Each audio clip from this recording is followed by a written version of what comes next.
সেনাপতির জন্য ভালো পাত্রীও পাওয়া যায়নি। পাহাড়পুরের জমিদার বল্লভ নারায়ণের একমাত্র কন্যা এখন বিবাহযোগ্যা, তাই আমি আর তুমি দেখতে যাচ্ছি। সেনাপতিকেও সাথে নিয়ে গেলে হতো। না, আগে আমরা যাব, মেয়েটা কেমন সেটা বিচার বিবেচনা করে ফিরে আসবো। তারপর যদি সেনাপতি রাজি হয় তখন আমরা বাকি ব্যবস্থার দিকে এগোবো, তাই তো? একদম তাই। আর তোমার চেয়ে ভালো মানুষ চেনার ক্ষমতা আমার জানা আর কেউ নেই, সেই জন্যই তো তোমাকে নিয়ে এলাম। এ আমার পরম সৌভাগ্য মহারাজ।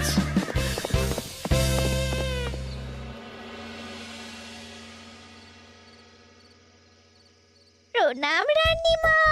আরে মন্ত্রী গিন্নি যে, বলো বলো। এই কিছু বেগুনি ভেজেছি, তাই আপনার জন্য নিয়ে এলাম রানীমা। সরলা, তুমি ওটা রান্নাঘরে নিয়ে যাও। আচ্ছা রানীমা। মা, এই গয়নাটা পরে কি সুন্দর লাগছে আপনাকে। নতুন নিলেন? না না, বছরখানেক আগে বিবাহ বার্ষিকীতে মহারাজ গড়িয়ে দিয়েছিলেন। একটা কথা বলবো রানীমা? বলো না, কি বলবে? আমার মনে হয় আপনাকে আমাদের মহারাজ না আর আগের মতন ভালোবাসেন না। এই কি কথা বলছো তুমি? খোলা চোখে যা মনে হয় তাই বলেছে রানীমা। এই দেখুন না, মহারাজ হঠাৎ পাহাড়পুরে ঘুরতে চলে গেলেন আর আপনাকে নিয়ে গেলেন না। নিশ্চয়ই কোনো কাজ আছে, তাই আমাকে নিয়ে যাননি। ওই তো, এত ছাড় দিয়েছেন বলেই তো পার পেয়ে বসেছে। অপরাধ নেবেন না রানীমা।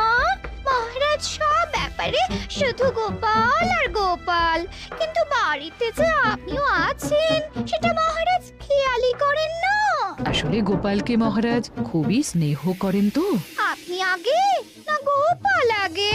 পাহাড়পুর তো এত সুন্দর জায়গা, চারিদিকে পাহাড়, পাহাড় থেকে নেমে আসছে নদী। ভাবুন আপনাকে মহারাজ নিয়ে যেতেন যদি। সত্যি তো, আমাকে তো মহারাজ নিয়ে গেলেন না। নিয়ে যাবেই বা কেন? আপনাকে তো আর মহারাজ আগের মতো ভালোই বাসেন না। সব ধ্যান জ্ঞান এখন শুধু গোপাল। হ্যাঁ, সত্যি তো, আমি তো এটা ভেবেও দেখিনি কখনো। গোপালই আপনার কপাল পুড়িয়েছে। আসছে রানীমা।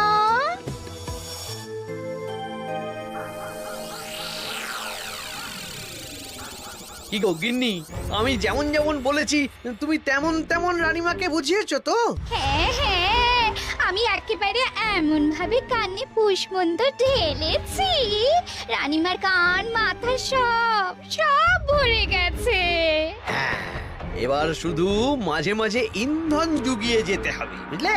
তারপরে তোমার পথের কাঁটা ফাঁকা হয়ে যাবে। আর একবার গোপাল সরে গেলেই আর কোনো চিন্তা নেই। দু হাত ভরে রোজগার করবে গো।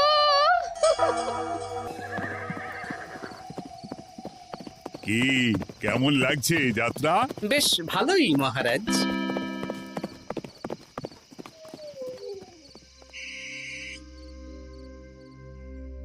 রানীমা, খাবার কি আমি এই ঘরে নিয়ে আসবো?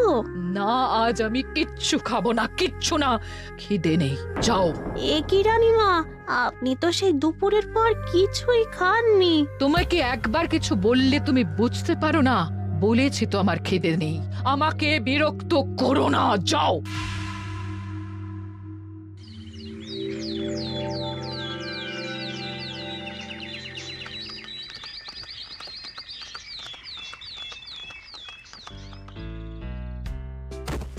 আসুন মহারাজ কৃষ্ণচন্দ্র, আসুন আসুন আসুন। কি সুন্দর জায়গায় পাহাড়পুর, মনে হচ্ছে বেশ কিছুদিন থেকে যাই। তা থেকে যান না। এখন যে কাজে এসেছি সেটা আগে করে নি, তারপর যদি সব ঠিকঠাক তখন তো আবার আসতে হবে। তাও ঠিক। এই বিমলা মা, এদিকে আয়। এই নিন কমলা লেবুর শরবত। বেশ সুন্দরী দেখতে মহারাজ। নিজের মেয়ে বলে বলছি না, বিমলা সব কাজ নিজের হাতে করে। বাড়িতে পাঁচটা দাস দাসী আছে, তাদের কাজই করতে দেয় না। বাহ বাহ বাহ, ভালোই তো।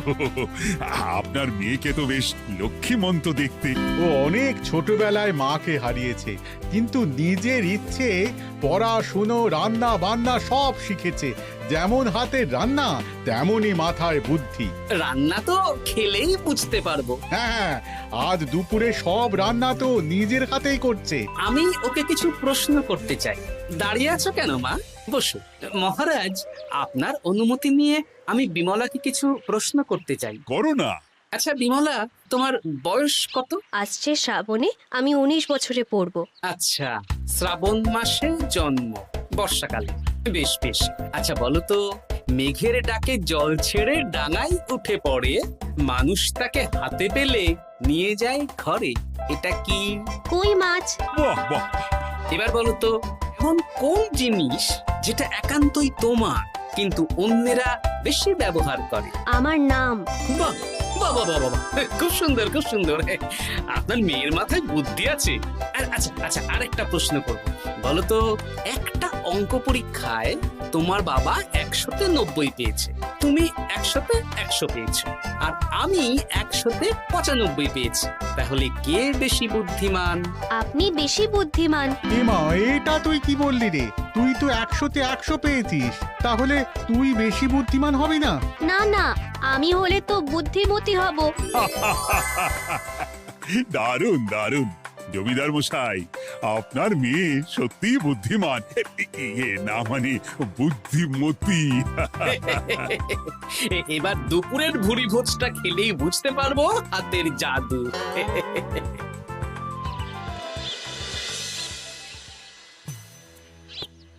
রানীমা, বেলা হয়ে গেছে, এভাবে না খেয়ে থাকবেন না, আপনার শরীর খারাপ করবে। তোমাদের মহারাজ আসুক, তারপরে খাবো।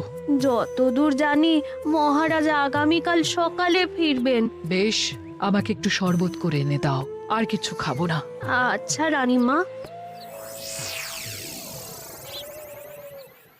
বুঝলি, আজ পুকুর ঘাটে গিয়ে যা শুনলাম না। কি শুনলে? রানীমা গতকাল বিকেল থেকে কিচ্ছু খাচ্ছেন না, মহারাজের ওপর রাগ করে। এখন রানীমার রাগ, এরপর ভাগ গোপাল ভাগ।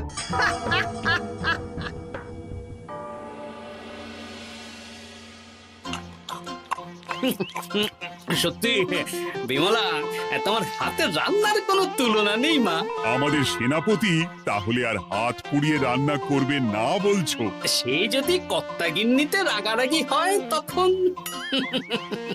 মা আমার লজ্জা পেয়েছে। তা আপনাদের কোনো আপত্তি নেই তো? কি যে বলেন, আপনার রাজ্যের সেনাপতি বলে কথা।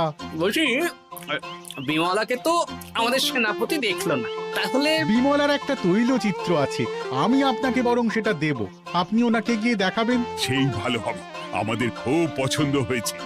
তাহলে সেনাপতি রাজি হলে আমরা বিবাহের তারিখ চিঠিতে জানিয়ে দেব। আচ্ছা মহারাজ।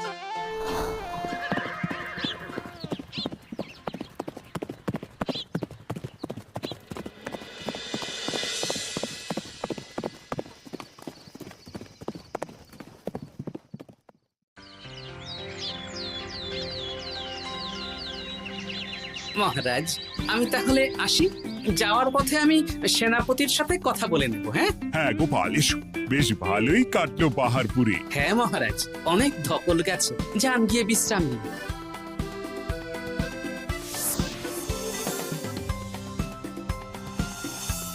কি সেনাপতি, পছন্দ তো? হ্যাঁ, খুব পছন্দ হয়েছে গোপাল। তোমার চোখ তো দেখছি একেবারে জহুরির চোখ।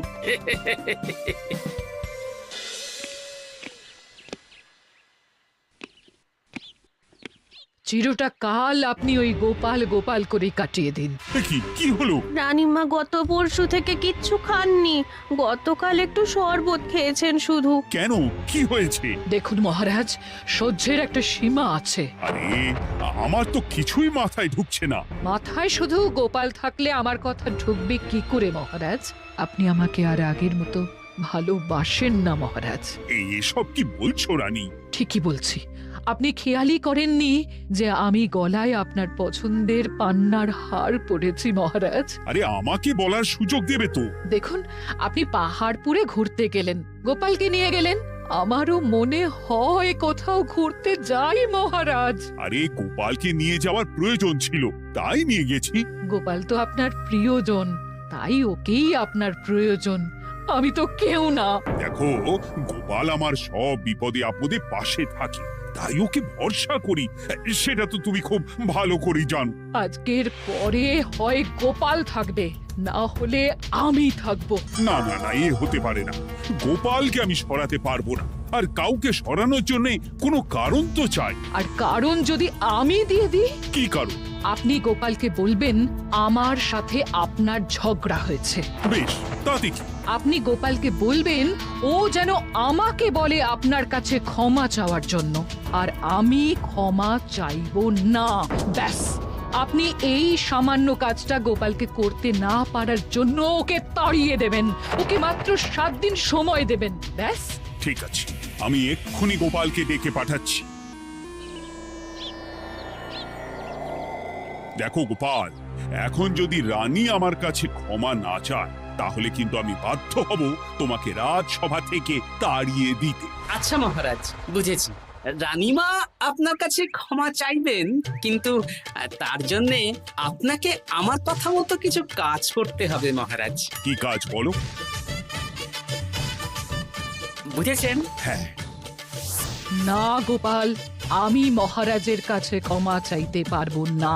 দেখুন রানীমা, আমার মনে হয় আপনার ক্ষমা চাওয়াই উচিত।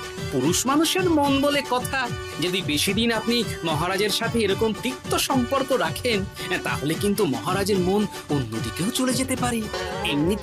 এমনিতেও কি গোপাল? না, কিছু না রানীমা, শুধু এটুকু জেনে রাখুন, রাজবাড়ির মাঠে বাঁশ বাঁধা হবে। মানে কেন?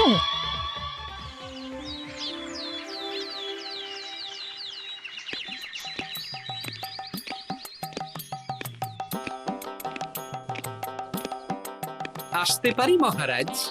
হ্যাঁ, এসো এসো। বলছি, আমি তাহলে জমিদার বাড়িতে বিবাহের দিনক্ষণ ওই চিঠি লিখে জানিয়ে দিচ্ছি। হ্যাঁ, জানিয়ে দাও গোপাল। আর কি কি কেনাকাটা করতে হবে সেটার একটা তালিকা বানিয়ে ফেলো। আচ্ছা মহারাজ, মেয়ের শাড়ি আপনি নিজে পছন্দ করে কিনবেন তো? হ্যাঁ, ওই শাড়িওয়ালাকে আজকে দুপুরেই আসতে বলো। আচ্ছা মহারাজ। বিয়ের শাড়ি, কেনাকাটা, এসব কি মহারাজ? সেসব বলা যাবে না রানী, সময় হলে জানতেই পারবে। তবে বিমলাকে অপরূপ সুন্দরী দেখতে, এটুকু বলতে পারি। দেখুন তো মহারাজ, ওই টোপরটা ঠিক আছে কিনা? একদম ঠিক আছে, খুব সুন্দর। শাড়িওয়ালা এক্ষুনি আসছে। আসছি মহারাজ। এসো এসো। তার জন্য শাড়ি লাগবে মহারাজ? রানীমার জন্য? না না, বিমলার জন্যে। বিমলাকে? এক অপরূপা তরুণী, বুদ্ধিমতীও আছে, ধীর স্থির, ঝগড়া করে না। বেশ, অনেক হয়েছে মহারাজ। দোহাই আপনার, আপনি দ্বিতীয় বিয়ে করবেন না। আমি ক্ষমা চাইছি। কি বলছো রানী? আমি বুঝতে পেরেছি, আমি আপনাকে গোপালের নামে 2-4 কথা শুনিয়েছি বলে আপনি বিয়ে করতে চলেছেন। আমি আর রাগারাগি করব না, আমাকে ক্ষমা করুন। ব্যাস, রানীমা ক্ষমা চেয়ে নিয়েছেন, মানে আমার চাকরিটা থাকছে। হ্যাঁ গোপাল, হ্যাঁ, দোহাই তোমার, মহারাজকে বিপথে চালিত করো না। আরে ধুর, আমি বিয়ে করছি নাকি? বিয়ে তো হবে সেনাপতির। ওর জন্যই তো পাত্রী দেখতে পাহাড়পুরে গেছিলাম, গোপাল আর আমি। তার মানে মন্ত্রীর বউ আমাকে ভুল বোঝালো? আবার মন্ত্রীর কোনো ষড়যন্ত্র হবে, ওকে না নিয়ে গিয়ে গোপালকে নিয়ে গেলাম বলে। সেনাপতির বিয়ের আগেই আপনি মন্ত্রী মশাইকে ধোলাইটা দিয়ে দিন। ঠিক বলেছ রানী, তুমি বরং শাড়ি পছন্দ করো, আর আমি চললাম মন্ত্রীকে ধোলাই দিতে।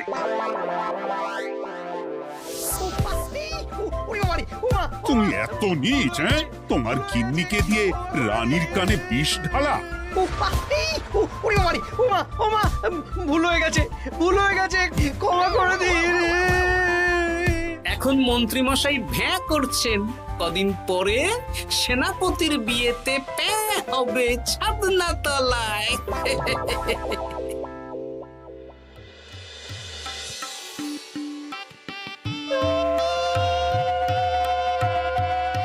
এবার মালা বদল হবে। এবার বুঝবে মালার কি জ্বালা। কি বললে? হ্যাঁ?